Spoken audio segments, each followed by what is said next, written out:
Welcome to the Dave Palma Show, the podcast that revives, restores, and awakens your innermost capabilities. You have the training and the talent to succeed, but do you have the guts to fail? I love what I do.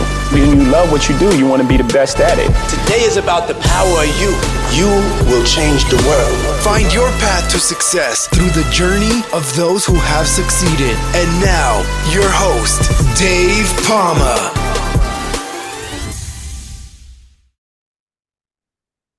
Hi, welcome back to the Dave Palma Show. And with me in this episode, I have someone who's the principal attorney, had him on the show before, of the Saber Firm, LLC, where he practices business, sports entertainment law, and human rights advocacy. He's also a filmmaker. And lastly, Saber is a staunch Pan-African community activist and organizer in DC, Maryland, and various countries in the West, East, and South Africa. Currently, Saber is active and serves important roles in several organizations. As executive director of Kazi's Wahenga, a Maryland-based 501c3 non-profit organization dedicated to advancement and empowerment of people of African descent, he's developed and coordinated programs which includes African Birthright Tour, Swahili language courses, Know Your Rights classes, and criminal expungement clinics and leadership conferences. Taalib Saber, welcome to the Dave Palma Show. Thank you, Brother Dave. I appreciate the invite. You're welcome. You're welcome. And it's so great to hear your voice and have you back on my show again. And I'm sure it's not going to be the last time. And we're going to arrange some regular contributory shows, because the format of my show changed a little bit, but of course it's going to bring more politics in and more of my causes, which is similar to yours. And as I said, I have a family member who's very much like you as well, so he's very community based as well. So we're going to get into all that off camera and off microphone another time. Right. But let's get into what happened to you, because actually I want to catch up with you because you've been in the United Nations, which was it in Geneva or New York? Yes, in Geneva. Wow, I've been there. I've been for a tour around there, and I went to the other one by the big lake where the waterfall is, the human rights. There's a human rights one, and I stayed there actually. I've been there twice. But the one you spoke in, I would imagine, is the big one by where all the other big organizations like the International Red Cross and things like that, which is further up the hill. All right, further up the hill, away from the town centre, away from the city centre. That's fantastic. Tell us about that. Yeah, so I'm a board member of Ed Food Foundation, which is a nonprofit organization based out of California, but they have consultative status with the United Nations. So we're able to sit in on some of the hearings and participate, have side events, things like that. So when I knew that this event, the United Nations Permanent Forum for People of African Descent, which is the first of its kind, and it serves as a like a consultative body that helps to advise about the issues that are going on with specifically people of African descent. So we have a pathway now to go directly to with any of our issues and troubles that we may face wherever we are in the world. So when I knew that this was coming up, of course I had to be a part of it, but also because I had a case that dealt with seemingly the overwhelming view of how police brutality is, whether it be their nonfeasance or not acting or something that they actually did do.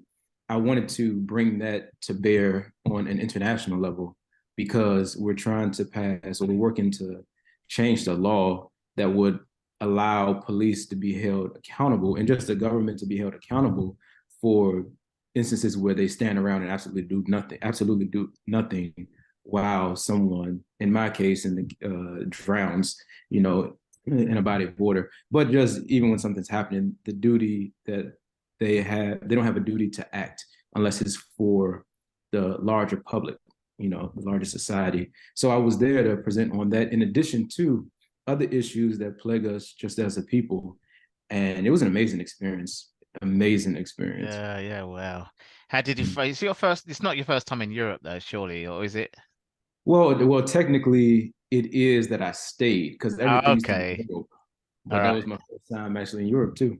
Yeah, yeah. I mean, UK is kind of slightly different. So it does kind of have that blending with the American culture a little bit. But it's not American culture. It's very European, but it's kind of different there compared to Uh, mainland Europe, you know. But yeah, I mean, everything's similar, you know, the kind of historical buildings and everything else. hmm So I hmm suppose it's a different it kind of UK is blending in both of that because It was obviously. cold. It was cold too because Oh, I we very went in cold. December. It's cold now. It's So snowing there. I It's had snowing to now. adjust. I bet Geneva's cold because there's a lot of skiing going on. Did you see the ice on the snow on the hills and everything?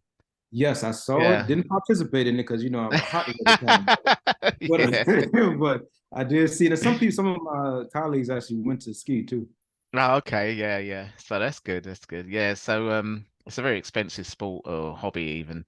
Um Indeed. uh, so but yeah, let's get back to what happened. So yeah, that was a fantastic speech. I was listening to it on YouTube. So if anyone gets a chance, do go and search for Talib's speech at the United Nations. I'm sure you can drop the link at some stage, or you could tell us now where they can find it. So if you go to the Saber Firm YouTube page, it's on my YouTube page. Also, www.thesaberfirm.com. I have a clip of it on my actual law page, on the law firm's page. So you'll see it Yeah, there too. fantastic. Yeah. So tell us now how this all evolved. So it's your first time in Europe. What caused you to? I know you said you wanted to actually speak on an international level, but what actually happened? How did you manage to get to the UN to do it? To just inspire our listeners, and then Sure. tell us how you managed to get the speech across because that was fantastic, that speech. So when people do hear it, you know, I didn't really like the way too much. I mean, maybe she had to when she had to interrupt. Say, okay, that's enough. That's enough. But I Exactly. think she was just doing her job. But they obviously were engrossed and really, um, uh, what's the word to use? Captivated with your speech. But of course, there was a time management issue going on. I think that's all it was, Right. really. And the story behind that is so several people spoke prior to me. That was the first day. So the first day that they had the forum, Mm. I spoke that first day toward the end. And there were several people that were before me. And there was one particular person that acted as if time did not exist at all. And that's when, she started to kind of rein in the time of things. But the inspiration actually comes from the background that I have with Pan Africanism and Hmm. being a Pan Africanist, because, growing up and researching and reading the teachings of Marcus Garvey Yeah, Marcus Garvey. Yeah, and things like yeah. that, people like that. And I those are made sure I use those books in my politics degree, Marcus Garvey. They weren't having it at the London University, but I had to, you know what the institution's like. it is. Yeah, Unless you go it is. to Howard University, you're just not having Exactly. it. Exactly. That's not happening. They're not having that it's in their reading list. And I'm like, no, I'm gonna do that. I'm gonna do the Black Jacobins. I'm not just gonna do the French Revolution. No, Exactly. I had to throw some Malcolm X in their face, you know. So, but anyway, Talib, let's not go down that route. So yeah. So yeah, I did. So studying them and organizing in the community, it's like, okay, the United Nations was always a place that I wanted to go to be able to elevate our issues to more of an international realm. And a lot of times, what happens here in the United States, I'm sure there in the UK, it's very when it's national, it's civil rights, right? And it's almost as if you're asking a parent to parent themselves. Whereas you take it outside of their hands to another jurisdiction, then at least in theory, they should be able to push back a bit and you can kind of elevate your issues and things like that. So seeing how Marcus Garvey, W.E.B. Du Bois, Malcolm X, Martin Luther King, and some others have taken that trajectory, I'm like, okay, I studied these greats, I organized, this is what they would have wanted me to do, because this is what they preached and what they talked about. So that kind of started my let's just say ignited me to be able to start the path toward that way. And then I was blessed to be a part of an organization that just had the tools in place to where I could go to the forum and meet a whole bunch of different people of African descent, from Colombia to, I think I met a brother out in London too. All right, And okay. yeah, and like where else? Peru, Mhm. and just all over the world. And it was just an amazing experience and feeling, because when you at the United Nations, people are speaking different languages and they have the translators there. Yeah. So once you put those headsets on, and then you hear someone just like, and you don't understand it, but when you hear the translation, it's like, whoa, okay. I thought my thing was what I was saying was passionate. They're completely going in, and that inspired me more. As a matter of fact, there were some sisters, some elders that were based out of London, and they spoke maybe a couple of people before me. And when I tell you that they had the room on fire, I was like, oh, how am I going to compete with that? So much so, after I had my speech, I went to them and just was talking and building with them just about the organizations that they're doing, or the organizing that they're doing in London. And I think they mentioned something about monthly or weekly calls that they have every Sunday. But just being able to exchange ideas and energy with people from different places all around the world that were Black like me. Yeah. Wow. Well, I think my first time when I did actually go into the United Nations building, that's a kind of annex by the Mm. big lake in Geneva. So it's right by the actual city centre, but there's a big lake there near the high street, near the kind of main busy area. And I met a political entity that was of African descent there as well. So there is a representation there anyway. So yeah, and it's great. It's great that you've made that kind of step now forward to the international side, and we look forward to you coming in London for some of our some of our Sure. activisms there as well, hopefully. So Absolutely. I love it. yeah, so just keep the good work going. Um, so yeah, the speech went well. Tell us what was behind that speech. I did hear it, you know, but just tell our listeners more about that.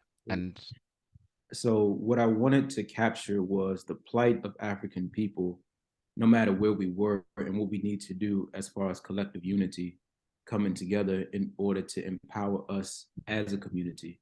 Because we have a large population. When you look at people of African descent as it relates to other populations, we probably are, I want to say, the third largest group behind the Chinese and the East Indians as far as numbers. So like, for us to be that large of a group and then be in individual silos, all parts of the world, all around the world, that lessens the power that we have. But when we come together, that's when we can have influence. And if you just take the continent of Africa, for instance, you can fit the United States, the UK, China, I think Russia, Germany, and some other smaller countries in the entire continent of Africa. That Mhm. shows the vastness of it. It shows how large it is. It shows how many resources Africa has that's been extracted out and then sold back to them for what, 100 times the rate that they got it, taken out. So I wanted Mm. to capture that. I wanted to capture the plight of what we're going through here in the United States with regards to police brutality or food apartheid. I don't call it a desert, because that's not your thing. So food Yeah. apartheid, or even the educational system, because believe it or not, a lot of stuff was cut out in that speech too, because I had to Oh, cut it really? down. Yeah, yeah. So like, even with the educational aspect of it, the mass incarceration, how there's a million missing Black men that are in either suffer early deaths or they're incarcerated from society. That's a large aspect of us as a group here in the United States. So I wanted to capture that, in addition to show what's going on around the world and say, hey, even though we're going through this here, Brazil is getting Brazil's population of Black folks are getting slaughtered there too at faster rates and higher rates than what we are. Mm. In South Africa and then other parts of the continent, East Africa, you're seeing similar things where people are getting mauled in the streets, or you're having some type of, even if it is like do I want to call it like a shell government, or somebody that's placed in power that really is the puppet of Western powers that doesn't have the best interests of African people at heart. and just doing the bidding for other people, even them that are installed are damaging our people there. So I wanted to kind of capture all of that within the speech in the short amount of time that I had. Yeah. Yeah, well, I mean, it's a great move, as I say, to have got on the international stage, and I'm hoping that you kind of continue that on, and expand on that work that you've set foot outside now the US. So well done on that. I want to now move on to the other work you're doing as executive director of Kazi Wahenga, is it? Wahenga. Wahenga, yeah, okay. Yeah. So I think the last time we spoke, I didn't really speak about that. So I think it's pretty new. Yes. Could you tell me how that evolved and what that is? Absolutely. So when we spoke last, it was in my thought process of something I wanted. Oh, okay. Yeah. But it really was, I would say, maybe shortly after I spoke to you, I started to compile my board and do other things. So basically, Kazi Wahenga is it's Swahili for work of the ancestors. So I wanted to create something that would be for the community and serve as a vehicle to break down any type of blocks that we may have had or barriers to success. So there are 4 seminal programs. You have the Expungement Clinic, as you mentioned earlier, which we have workshops that we'll do and clean the records, because a lot of times that is what bars someone from getting a job, and particularly our people, is the criminal record that they may have.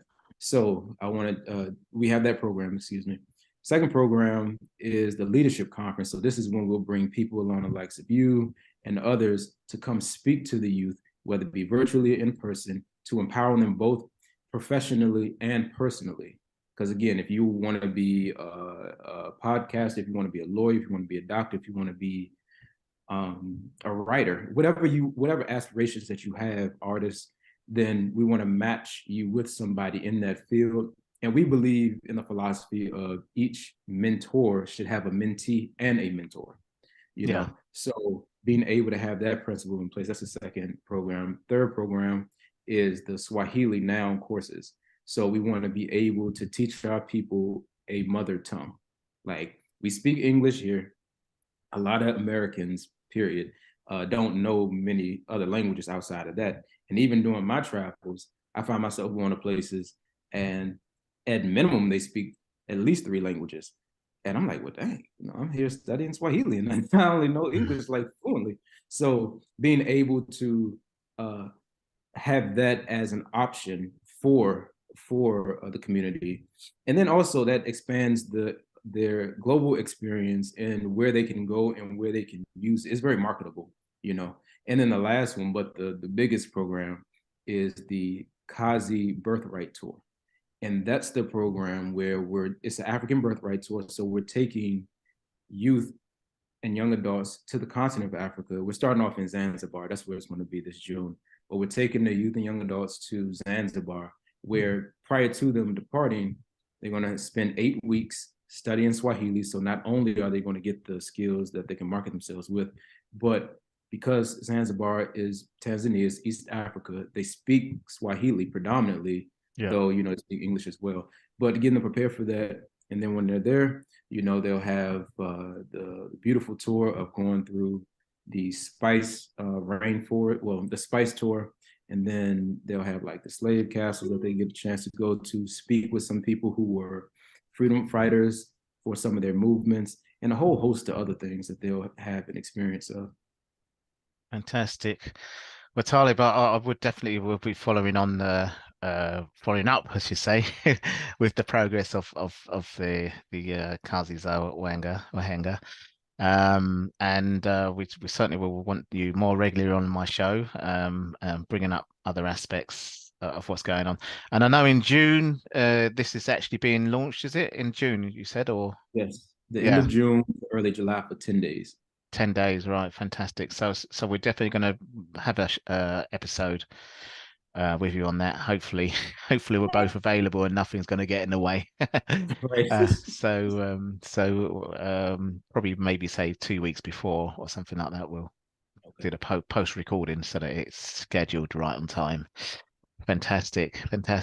Well, Taalib, it's really great having obviously linking back up with you again, and I don't forget my guests so easily like that. And obviously, I do remember because as you can see, my politics was almost bang on what your politics was as well, amongst all the kind of other civil rights things. I was the one thing before you go, we're talking about police brutality.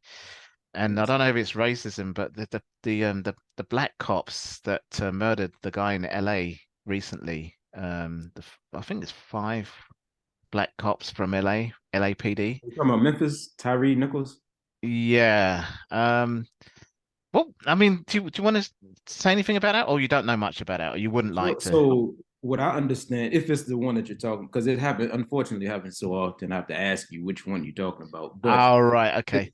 If it's the one in Memphis, which I think that's the one you're talking about, to me, that is a example of systemic racism and self-hate, because there's so many different theories about what happened. There was talks about one of the officers knew him personally because he was dating his ex or something like that. That's right. Yeah, that's the same case. Yeah. Right. So, but I think it's an example of self-hate in addition to systemic racism, because a lot of times, even even to this day, because we can't properly take out how we feel on those that oppress us, you do it to those that don't have a voice or are already underrepresented and oppressed. And I think that was the issue there with that case. I see that anybody that does it in a grave injustice to us as a people, period, whether you be black, white, or any other ethnic group, I think you need to have a severe punishment with that. And with this, hopefully his family will get the justice that they deserve. But I think that it also highlights the police, the thin blue line, the blue line, where it still divides us. And the thing that needs to happen is, once they start attacking their pensions and saying that you need to pay restitution out of your pensions, they will definitely, definitely. I think some of those guys inside, I mean, I've been in that similar institution, and some of those guys don't even realize how much they're in that culture and they're sucked in with a different culture. And then, like you say, it's very systemic, very institutionalized.